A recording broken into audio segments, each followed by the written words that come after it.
Viewers আসসালামু আলাইকুম, সবাইকে আমার চ্যানেলের পক্ষ থেকে স্বাগত জানাচ্ছি।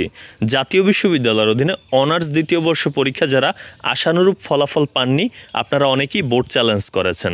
গতকাল অর্থাৎ 22 জুন পর্যন্ত কিন্তু এই বোর্ড চ্যালেঞ্জের সুযোগটি ছিল। সেক্ষেত্রে আপনারা একটি বা দুটি, অনেকে 3টি সাবজেক্টেও বোর্ড চ্যালেঞ্জ করেছেন। তো সেক্ষেত্রে অনেকেই আবার আমার বিভিন্ন ভিডিওতে কমেন্ট করে জানতে চাচ্ছেন যে কবে নাগাদ এই বোর্ড চ্যালেঞ্জের রেজাল্ট প্রকাশিত হবে।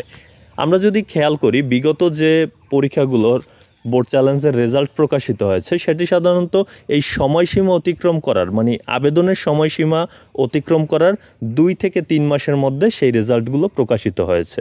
সেক্ষেত্রে জাতীয় বিশ্ববিদ্যালয়ের যে নির্ভরযোগ্য সূত্রগুলো রয়েছে তাদের সাথে আলোচনা করে আমরা যতটুকু জানতে পেরেছি যে এই অনার্স দ্বিতীয় বর্ষের যে বোর্ড চ্যালেঞ্জের রেজাল্ট সেটি আগস্ট মাস নাগাদ প্রকাশিত হতে পারে। যেহেতু জুন মাসে পুরো কার্যক্রমটি চলেছে, এই খাতাগুলো আবার কিন্তু নতুন করে দেখা হবে, সেজন্য একটা সময়ের দরকার রয়েছে। তাই জুলাই এবং আগস্টের শেষের দিকে, অর্থাৎ জুলাই মাস তো পুরো লাগবেই, আগস্টের শেষের দিকে এই অনার্স দ্বিতীয় বর্ষ পরীক্ষার যে বোর্ড চ্যালেঞ্জ, সেই বোর্ড চ্যালেঞ্জের রেজাল্টটি প্রকাশিত হতে পারে। তবুও যখন প্রকাশিত হবে তখন নোটিশ পেলে আপনাদেরকে সাথে সাথে জানিয়ে দেব এবং কিভাবে সেই রেজাল্ট দেখবেন সে তথ্যগুলো আপনাদেরকে জানাবো।